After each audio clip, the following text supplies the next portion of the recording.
13ویں صدی کے مجدد اعظم ہیں، انہوں نے سلسلہ محمدیہ سے تعبیر کیا۔ سلسلہ قادریہ، سلسلہ چشتیہ،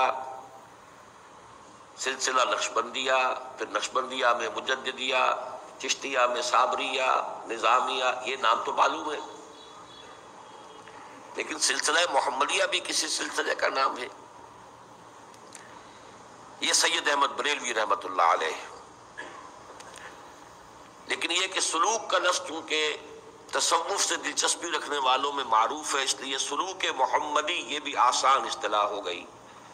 کہ نبی اکرم صلی اللہ علیہ وسلم نے جو روحانی منازل اپنے صحابہ کو طے کرائیں،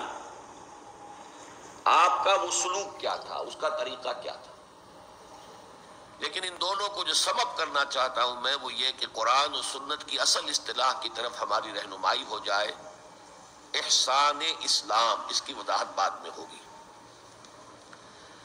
اب میں سب سے پہلے اس موضوع کی جو اہمیت ہے، خاص طور پر ہمارے لیے، یہ تنظیم اسلامی کے کارکنوں کا ایک اجتماع ہے، اور اسی کے موقع پر یہ خطاب جمعہ ہو رہا ہے، اور تنظیم اسلامی بھی ان متعدد تحریکوں اور جماعتوں میں سے ایک ہے جو احیاء اسلام کے لیے کوشاں ہیں۔ تو یوں سمجھیے کہ ایک تو اس موضوع کی اہمیت فی نفسہ ہی کیا ہے، اور خاص طور پر جو احیاء اسلام کی تحریکیں ہیں ان کے حوالے سے اس کی اہمیت کیا ہے۔ دیکھیے، یہ ہیں ڈاکٹر اسرار، تنظیم اسلامی کے بانی،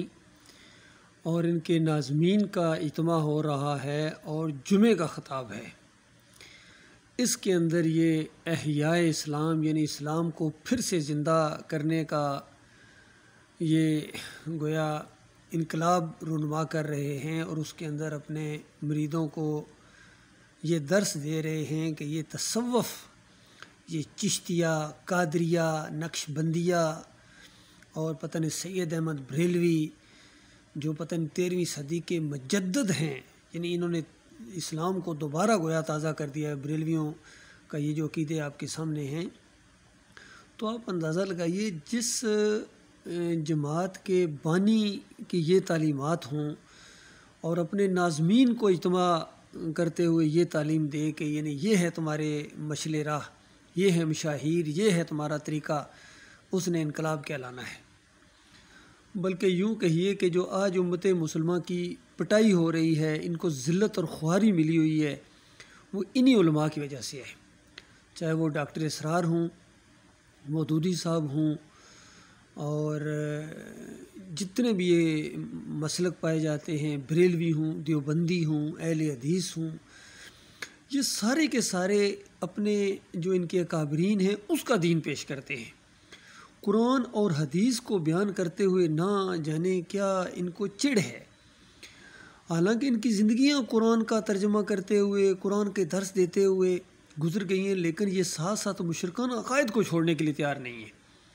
اپنے اکابرین کے ان مشرکانہ فلسفوں کو، تصوف کے فلسفے جتنے بھی آپ دیکھیے، کسی بھی صوفی کی آپ کتاب پڑھیں، کوئی صوفی ایسا نہیں ہے جو وحدت الوجود، وحدت الشہود اور حلول کے عقیدے نہ رکھتا ہو، سجدہ تعظیمی کا شرک اس کے اندر نہ ہو، پیری مریدی اس کے اندر نہ ہو، قبر پرستی اس کے اندر نہ ہو، مزار پرستی، عرس اور میلے، تعویذ گنڈا، چاہے وہ کسی صوفی کی کتابیں اٹھا کر دیکھیں، عبد القادر جیلانی کی اٹھا کر دیکھیں، محی الدین چشتی کی اٹھا کر دیکھیں، اور شاہ ولی اللہ کے پورے خاندان کی کتابیں اٹھا کر دیکھیں، ان کے کارنامے یہی ہیں کہ انہوں نے اللہ کی کتاب کی وہ توحید، وحدانیت کو انہوں نے تصوف کے اندر، وحدت الوجود کے اندر، حلول کے اندر بدلی کر دیا۔ اور شاہ ولی اللہ کہا کرتے تھے کہ میں اس وحدت الوجود کو قرآن کی ایک ایک نص سے ثابت کر سکتا ہوں، اور اسی کو ثابت کرتے رہے ہیں یہ ڈاکٹر اسرار۔ تو یہ معاملہ ہے اللہ کے بندو، یہ انقلاب نہیں آ سکتا جب تک وہ توحید کی دعوت نہ اٹھے، وہ ایمان خالص کا راستہ، نجات کا راستہ، اور ایک ہی راستہ ہے توحید کا راستہ، اللہ کی وحدانیت کا راستہ، جو اس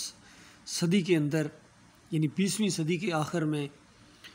یہ ڈاکٹر مسعود الدین عثمانی رحمۃ اللہ علیہ نے جو کفر و شرک کے خلاف علم بلند کیا ہے،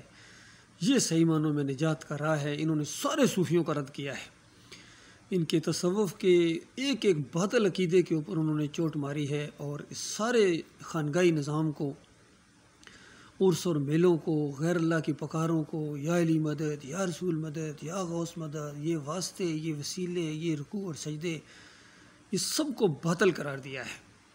اگر آپ ان کی کتاب پڑھیں، یہ چھوٹی چھوٹی کتابیں ہیں، ایمان خالص قسط اول،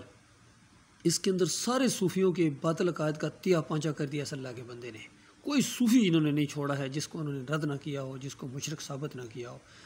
ڈاکٹر مسعود الدین عثمانی رحمۃ اللہ علیہ نے۔ اور ایمان خالص کس دوم کے اندر یہ جو قبر پرستی کے یہ جو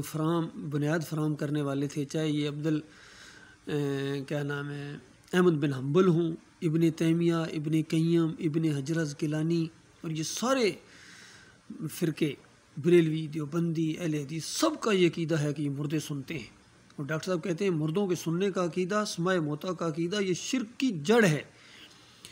اور پھر سب کا یہ عقیدہ ہے ان سارے فرقوں کا اور سارے مسلکوں کا، سارے صوفیوں کا، کہ ہمارے اعمال نبی صلی اللہ علیہ وآلہ وسلم کے اوپر مدینے والی قبر میں پیش کیے جاتے ہیں۔ بریلوی تو کہتے ہیں دم دم پڑھو درود حضرت بھی ہیں یہاں موجود، ہر جگہ موجود ہیں۔ دیوبندی اہل حدیث کہتے ہیں نہیں، یہاں نہیں، بلکہ مدینے والی قبر میں جا کر پڑھو تو نبی علیہ السلام کے وہاں پیش ہوتے ہیں۔ توصیف الرحمان اس عقیدے کے اوپر زور دیتا ہے کہ دور سے پڑھا جانے والا جو درود ہے وہ فرشتوں کے ذریعے نبی علیہ السلام کے اوپر پیش ہوتا ہے۔ تو یہ بالکل مشرکانہ عقیدے ہیں۔ حالانکہ ہم اللہم صلی علی محمد کہتے ہیں، ہم تو اللہ سے دعا مانگتے ہیں کہ اے اللہ تو محمد صلی اللہ علیہ وآلہ وسلم کے اوپر رحمت و برکتیں نازل فرما۔ تو بتائیے یہ دعا ہماری اللہ کے پاس جاتی ہے، محمد صلی اللہ علیہ وسلم کے پاس جاتی ہے؟ تو یہ مشرکانہ عقیدہ اس سارے مسلکوں کی رگوں کا خون ہے۔ پھر یہ سجدہ تعظیمی کا شرک انہی اکابرین کی وجہ سے ہمارے محمد حنیف صاحب کے اندر بھی آ گیا۔ حالانکہ ڈاکٹر صاحب رحمۃ اللہ علیہ، ڈاکٹر عثمانی رحمۃ اللہ علیہ اس کی بہت وضاحت کر کے گئے ہیں۔ صوفیوں اور ان مولویوں سے جھگڑا کیا کرتے تھے کہ نہیں حضرت وخروا لہو سجدہ، یہ لہو کی ضمیر اللہ کے لیے ہے، اللہ کے لیے ہے۔ وہ سارا خاندان ان رحمتوں کی وجہ سے اللہ کے سامنے سجدہ ریز ہو گیا۔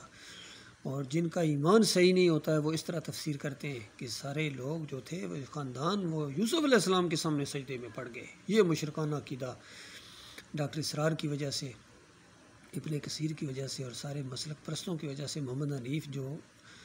ڈاکٹر مسعود الدین عثمانی رحمۃ اللہ علیہ کے بعد امیر بنائے گئے تھے، ان کے جانشین تھے گویا، کچھ عرصہ تو وہ ایمان خالص کے اوپر قائم رہے، لیکن آہستہ آہستہ ان فرقوں کا ایسا اثر ان کے اوپر ہوا اور شیطان کا وار ان کے اوپر ہوا کہ انہوں نے بھی یہ مشرکانہ عقیدہ اپنا لیا۔ یہ معاملہ ہے اللہ کے بندو، جب تک توحید کی دعوت اور توحید کی دعوت شروع ہوتی ہے فَمَن یکفر بِالطاغوت وَیُؤْمِن بِاللَّہِ فَقَدِ اسْتَمْسَکَ بِالْعُرْوَةِ الْوُثْقَىٰ لَا انفِصَامَ لَہَا وَاللَّهُ سَمِیعٌ عَلِیمٌ، کہ جو کوئی ان طاغوتوں کا کفر کرے جنہوں نے اللہ کے دین کو بدلا ہے، ان کا کفر کرے وَیُؤْمِن بِاللَّہِ، پھر اللہ کے اوپر ایمان لائے، اس نے وہ مضبوط سارا پکڑ لیا ہے جو کبھی نہیں ٹوٹے گا۔ تو ڈاکٹر اسرار ان کا کفر کرنے کی بجائے ان کی حمایت میں لگے رہتے ہیں، ان کی تعریفیں کرتے رہتے ہیں اور اسی سلسلے کو جاری رکھنا چاہتے ہیں۔ یہ مجددیہ ہے، یہ قادریہ ہے، یہ چشتیہ ہے، یہ پتہ نہیں کون کون سے ہے، ایسی ایسی اسلوب اور ایسی ایسی اصطلاحیں ایجاد کی انہوں نے، ظالموں نے اللہ کے دین کو بدلی کر دیا۔ تو جب تک توحید کی دعوت نہیں اٹھے گی، رد شرک نہیں ہوگا اور ان طاغوتوں کا تیا پانچا نہیں کر دیا جائے گا، تب تک یہ مسلک پرستی اور فرقہ پرستی خیر کوئی یہ ختم نہیں ہو سکتی اور کوئی خیر آ ہی نہیں سکتی اس امت کے اندر۔ ان کا جرم یہ ہے، اس قوم کے اندر شرک آ گیا، یہ قوم بحیثیت قوم یہ مشرک بن گئی ہے۔ اللہ ماشاء اللہ، کوئی کروڑوں اور اربوں میں کوئی ایک ہو جو اربوں میں کھربوں میں یعنی جو ایمان خالص کے اوپر کچھ ہوں، لیکن اکثریت، عظیم اکثریت امت مسلمہ کی قبر پرستی کے شرک کے اندر اور اس تصوف اور ان مشرکانہ عقیدے کے اندر ڈوب گئی ہے۔ اللہ تعالیٰ غور و فکر کرنے کی توفیق عطا فرمائے۔